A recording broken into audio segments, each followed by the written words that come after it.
Olá família, graça e paz, sejam todos bem-vindos. Vamos crescer na graça e no conhecimento do nosso bondoso e maravilhoso Deus. Você que está chegando aqui no canal pela primeira vez, você está no canal Elson Jesus /MGV. Esse é o nosso canal oficial, tá bom? Você que ainda não é inscrito, se inscreva aí, ative o sininho para receber as notificações. Tá bom, meus amados? Eu trouxe um tema aqui para nós desfrutarmos um pouco da mensagem da graça de Deus. E este é o assunto: coisas difíceis de suportar. Vocês sabem muito bem, sejam todos bem-vindos, aqueles que estão aí na live ao vivo, graça e paz a todos. Vocês sabem muito bem que existem assuntos da graça de Deus concernente ao Evangelho do Cristo ressuscitado, onde é difícil o sistema religioso ou aquelas pessoas que são doutrinadas, que são, levadas a crer no tradicionalismo, no legalismo, eles têm dificuldade de suportar, eles não conseguem suportar. E quando eles não suportam por não entender, ao invés deles procurarem a estudar, a analisar, a pesquisar, eles acham mais fácil vir para cima de nós com ofensa, com calúnia e com difamação. Então vamos entender algumas questões sobre este assunto. Olha lá, olha o que Paulo falando aos Coríntios, na primeira carta, no capítulo 3, no versículo 1, olha o que Paulo falou. E eu, irmãos, não vos pude falar como a espirituais, mas como a carnais, como a meninos em Cristo. Quando eu fui ter com vocês, eu não pude falar com vocês como a homens espirituais. Porventura, Paulo estava falando aqui para aqueles que não tinham nenhum tipo de vínculo, nenhum tipo de relacionamento com Deus. Porventura, Paulo estava falando aqui para aqueles que não tinham uma religião, que eram incrédulos. Não, Paulo estava falando aqui para a igreja que se reunia em Corinto. Todavia, entretanto, era um povo extremamente carnal, onde o apóstolo Paulo teve muita dificuldade para dar o bom alimento, o alimento sólido. E ele disse: olha, eu não pude falar a vocês como a espirituais. Eu não consegui falar a vocês como as espirituais, mas como a carnais, como a meninos em Cristo. Então, amados, nós observamos, principalmente nessa carta aos Coríntios, a dificuldade que Paulo tinha de dar o alimento sólido.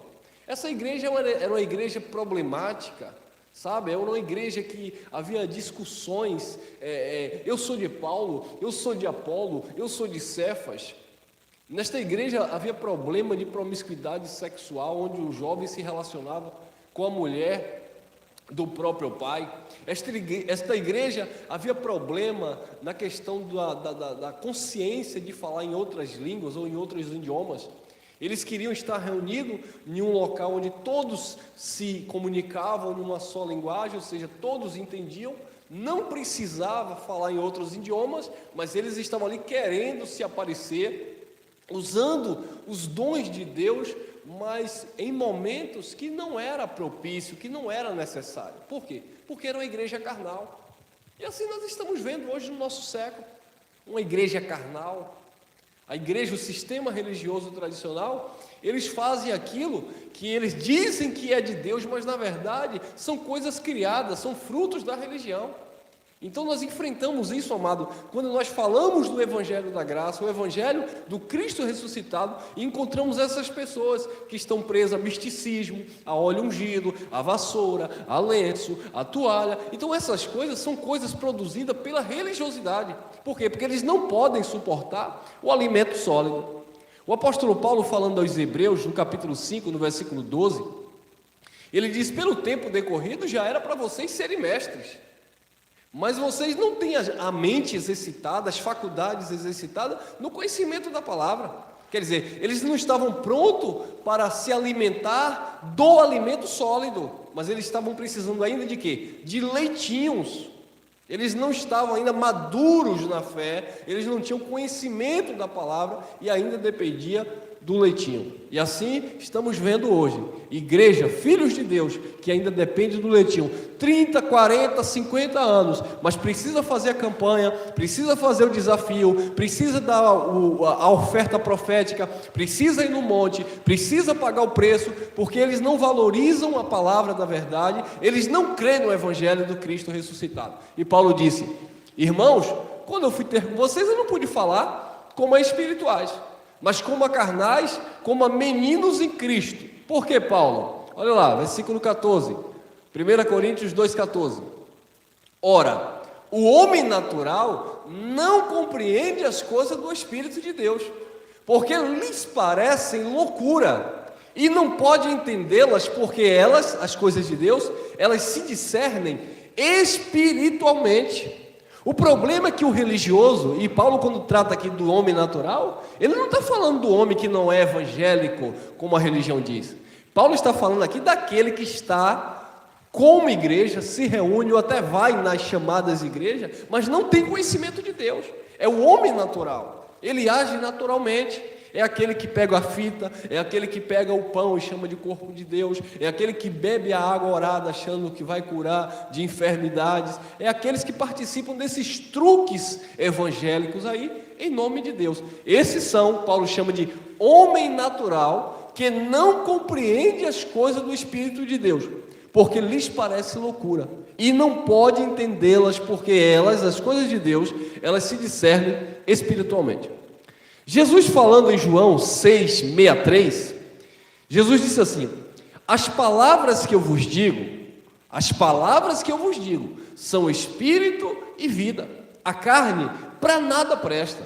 Ou seja, Jesus estava dando ênfase ali, que a mensagem dele não era nada natural, não era nada simbólico, não era nada, voltado para a natureza humana. Jesus estava dando uma palavra espiritual para um povo que não compreendia, para um povo que não entendia. Olha o que o próprio Jesus disse, vamos lá.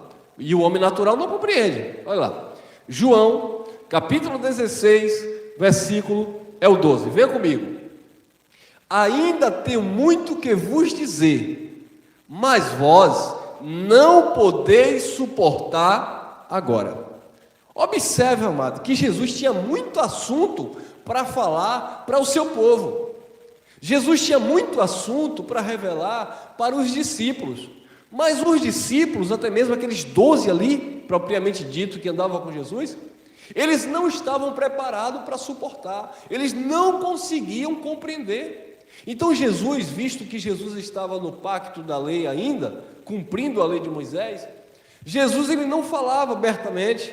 Algumas vezes ele falava por meio de parábola, algumas vezes ele dava a se conhecer por meio da parábola, mas em outros casos as pessoas não compreendiam, porque ele dizia: eu tenho muita coisa para falar para vocês, mas vocês não podem suportar agora. Nós temos muitos assuntos que quando nós falamos, é claro que você que está na graça, você que recebe essa palavra, você não tem mais dificuldade, mas quando você chega para um pastor legalista, quando você chega para um crente que se denomina pentecostal e você vai explicar para ele que Pentecostes ou pentecostal, na verdade, era uma festa judaica que não tem nada a ver conosco, que não faz parte do nosso contexto, é a mesma coisa de você estar chamando ele para briga.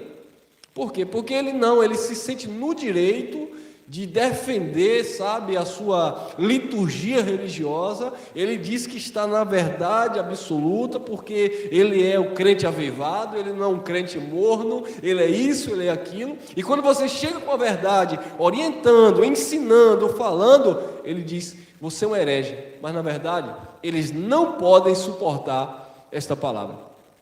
Certa feita, Jesus de Nazaré, dentro do seu contexto, ele pregava ali para uma multidão.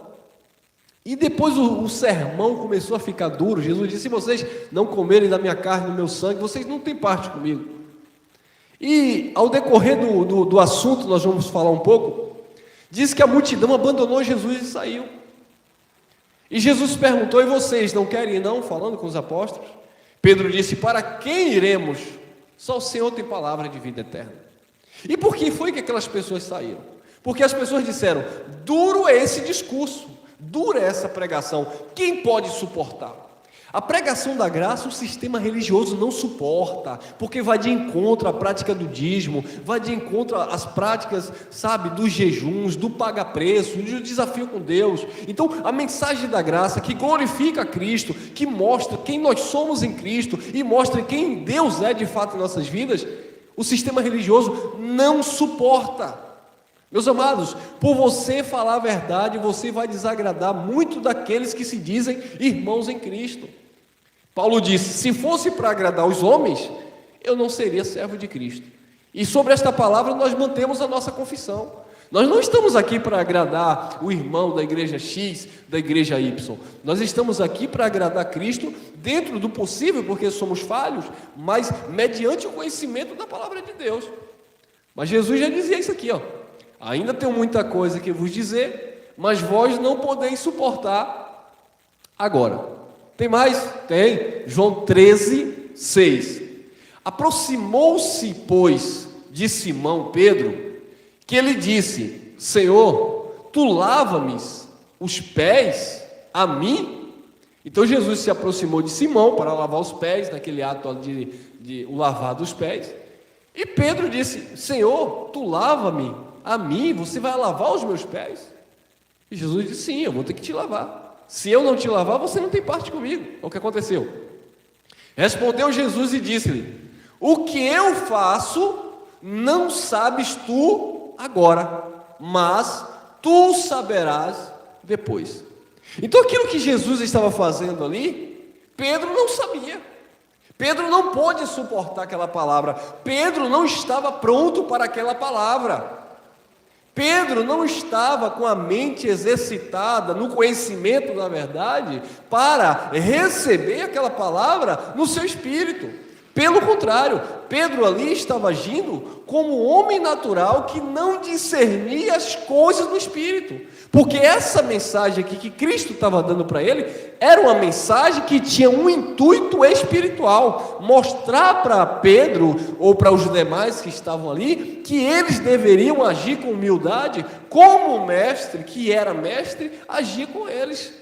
Mas Pedro não entendia. E Jesus disse: olha, o que eu faço não sabes tu agora, mas tu saberás depois. Pedro iria passar pela escola do Espírito. Pedro precisava crescer, e é por isso que ele diz na sua segunda carta, lá no capítulo 3, versículo 18: crescei na graça e no conhecimento do nosso Senhor Jesus Cristo. Pedro passou por esse processo de amadurecimento. Certa feita Jesus disse: olha, quando tu te converteres, tu convencerás os irmãos. Pedro não era convertido, embora fosse um apóstolo enviado de Cristo. Muitas pessoas se acham convertidas na religião porque dão dízimo, porque vão aos montes, porque pagam o pseudo preço, porque estão nas chamadas igrejas todos os dias de reuniões, mas na verdade não são convertidas a Cristo. Elas são convencidas por uma religião.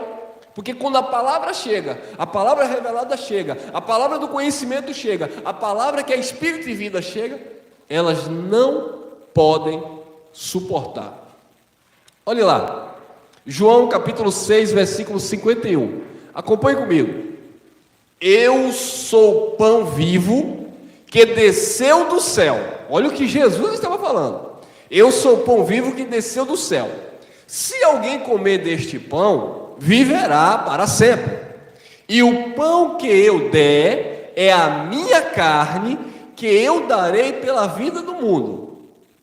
Então vamos entender. 52. Disputavam, pois, os judeus entre si, dizendo: como nos pode dar este a sua carne a comer? Percebes? Eles não entendiam. Jesus disse: eu sou o pão vivo que desceu do céu. Quem se alimentar de mim, quem comer deste pão, viverá para sempre. Mas o homem natural que não compreende as coisas do Espírito, o homem natural que não está pronto para receber a palavra no Espírito, ele ignora a mensagem. E o que foi que eles disseram? Como nós poderemos comer da carne dele? Como é que nós vamos comer da sua carne? Ou seja, aquele povo, aqueles homens, religiosos, Eles agiam naturalmente, eles queriam levar ao pé da letra. Nós temos que comer a carne desse homem, nós vamos ter que comer a carne dele. E assim estão os evangélicos hoje, os religiosos. Eles pegaram um pedaço de pão, porque Jesus está dizendo, olha lá, vem comigo, eu sou o pão vivo que desceu do céu. Mas o religioso não, ele pega um pão da padaria e diz, eis aqui o corpo de Cristo. Mas Jesus nunca disse que o pão era o corpo. Ele disse, eu sou o pão, não é um pão da padaria. Percebe, amado? Vamos lá. Disputavam, pois, os judeus entre si, dizendo, como nos pode dar este a sua carne a comer? 53.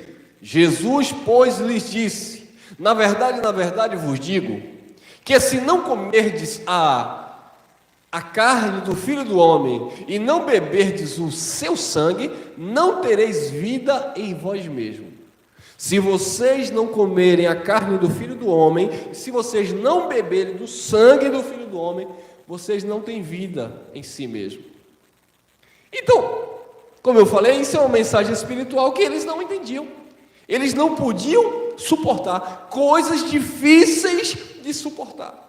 Então, isso aqui é um conceito, amado. Jesus não estava dizendo que eram para eles agir como canibais, pegar Jesus e comer da sua carne e beber do seu sangue. Não.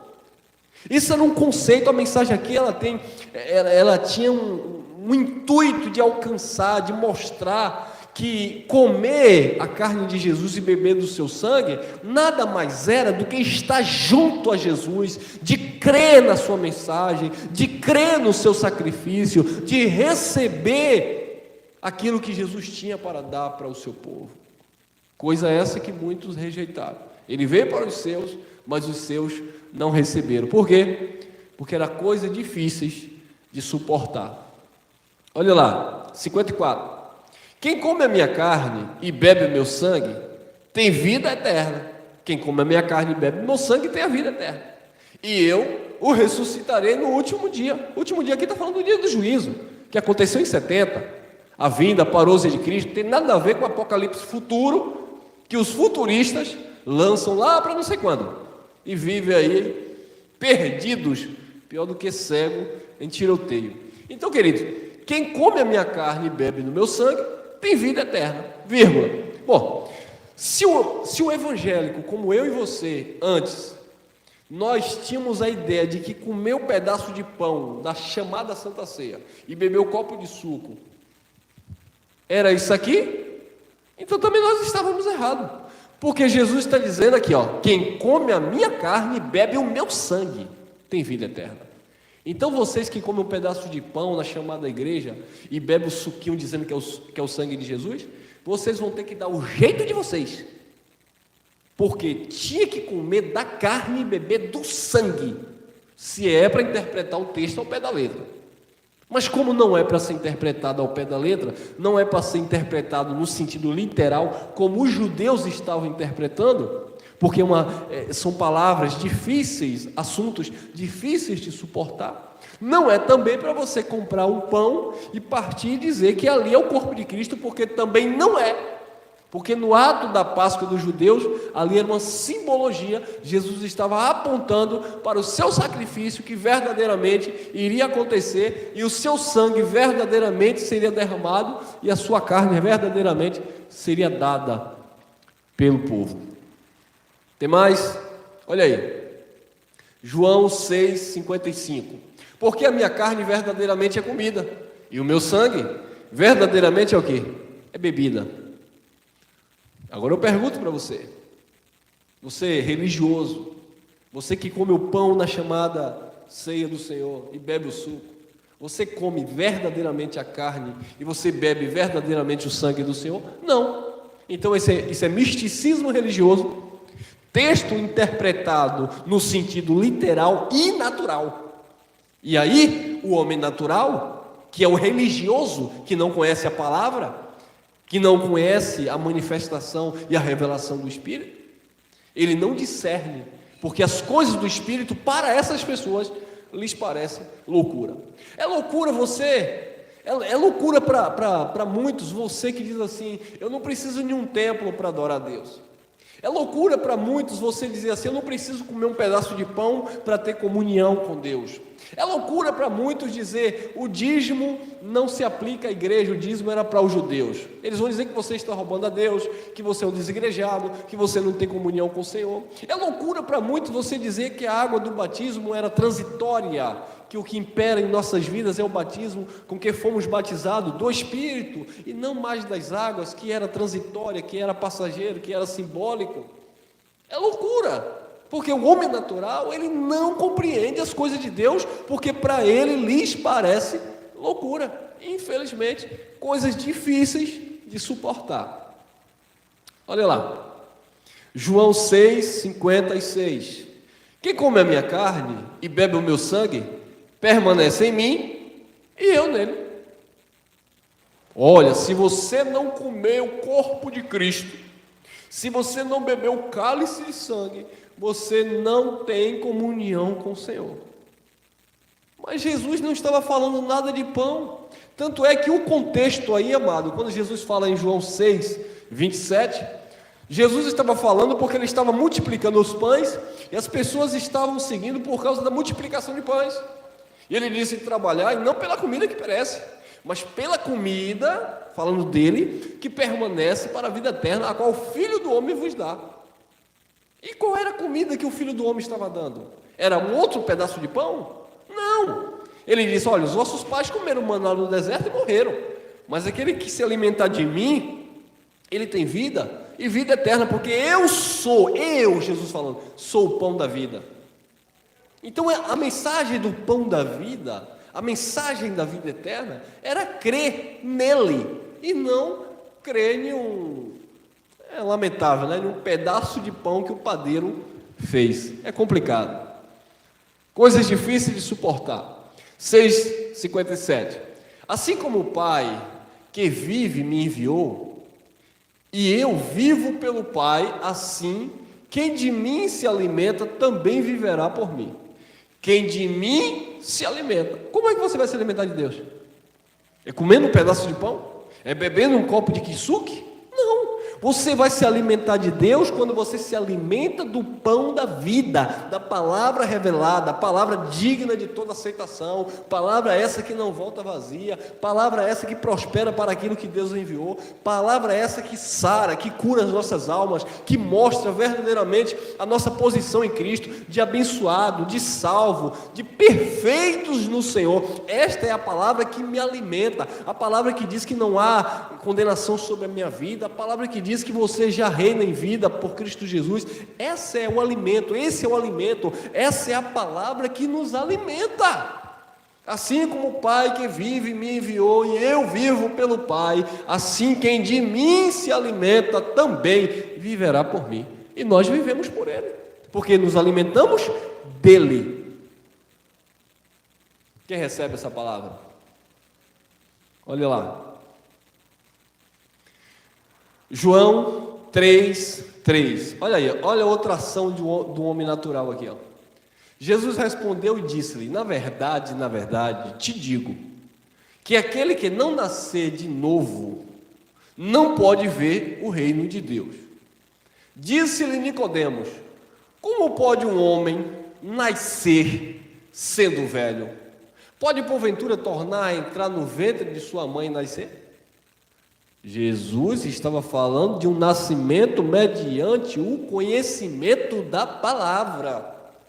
Jesus estava falando de um lavar regenerador pelo Espírito Santo. Jesus estava falando de um nascimento na mente, de uma consciência pura diante de Deus. Jesus estava falando de um nascimento na palavra da vida eterna. Jesus não estava dizendo para Nicodemos voltar para o ventre da mãe, mas foi assim que o homem natural, Nicodemos, o príncipe do judeu, estava entendendo. É assim que os religiosos de hoje, eles entendem. Como assim, irmão?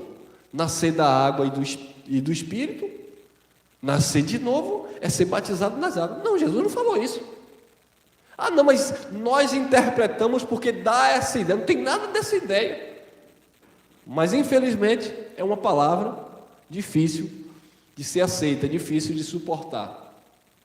Olha outro caso aqui também, João 4,10.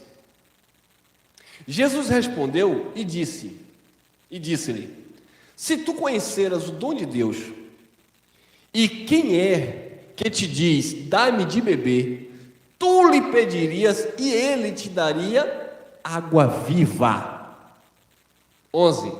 Disse-lhe a mulher: Senhor, tu não tens com que tirar, tu não tens com que atirar, e o poço é fundo, onde pois tem a água viva? Mais uma vez, uma situação onde Jesus está passando uma ideia espiritual, onde Jesus está falando de uma água que iria saciar a sede daquela mulher samaritana, mas ela começou a entender no sentido literal. Como que o Senhor vai tirar essa água? O poço é fundo, o Senhor não tem vasilha. É assim que o sistema religioso se encontra. Como que Jesus vai operar isso na minha vida? O marido está nas drogas, o filho está isso, a mulher está isso. Como que o Senhor vai fazer se eu não me sacrificar? Se eu não der o jeitinho de pegar essa água aí, como que o Senhor vai fazer? O Senhor não tem nem vasilha. Foi isso que aquela mulher samaritana falou. Então, o religioso, o homem natural, que não suporta a palavra da verdade, que não discerne as coisas espirituais, ele parte para o desespero. Bom, já que eu não sei como o Senhor vai resolver, eu vou dar meu jeito. Campanha da vassoura ungida, venha, não resolveu. Campanha do lenço ungido, venha, não resolveu. Campanha do óleo de Israel, venha, não resolveu. Campanha do jejum pelas causas impossíveis, venha, não resolveu. Senhor, tu não tem de onde tirar. Como você vai me dar água viva? Porque não compreende as coisas do Espírito, porque não descansa em Deus, porque não crê na sua genuína palavra da verdade. E essas pessoas vivem desesperadas. Essas pessoas não têm paz. Uma hora é salvo, uma hora é perdido. Uma hora é abençoado, outra hora é amaldiçoado. Uma hora está liberto, outra hora tem uma horta espiritual que está oprimindo. Vai entender a mente desse povo. Um povo que é destruído em todo o tempo, porque de fato lhe falta o conhecimento. E essa mulher disse: Senhor, tu não tens com que tirar, e o poço é fundo, onde pois tem água viva? Como que o Senhor vai me dar essa água? Aí ela começou, no contexto vai dizer: tu és maior do que o nosso pai Jacó, que bebeu daqui com seus filhos e deu de beber aos seus gados. Ela começa a religiosamente trazer alguns personagens, sabe, para confrontar Cristo. O Senhor é maior do que Jacó? E assim o sistema religioso hoje. Quem é esse pregadorzinho aí? Quem é esse menino? Quem é esse menino? Quem é o pastor desse menino? Onde é que esse menino congrega? Qual é a convenção desses meninos aí da internet? Quem é esses irmãos aí? Esses irmãos são desigrejados, são perturbados, para ofender, porque eles não têm argumento bíblico para vir para cima de nós, porque nós tapamos a boca dos contraditores. Aí para nos ofender, o que é que eles dizem? Isso aí é um frustrado, saiu da igreja, se rebelou para abrir uma igreja. Isso aí é um filho do diabo. Isso aí é aquilo, porque nós fazemos parte de uma convenção, porque nós temos os nossos pais na fé, porque nós participamos dos congressos de avivamento e nós temos curso de teologia, nós somos seminaristas. E quem são esses homens aí? Quem são essas pessoas aí? Vocês são maiores do que os nossos pais na fé? Foi isso que a mulher falou. O Senhor é maior do que Jacó, que deu de beber dos seus próprios filhos, ele bebeu e também deu o seu gado. Quem é o Senhor? O Senhor tem água para a minha vida? O Senhor tem água para a vida eterna? O Senhor tem água viva? Cadê? Como é que o Senhor vai fazer? Não compreende. Mas nós compreendemos muito bem, e de ninguém somos compreendidos. Olha lá, Mateus 16, 22.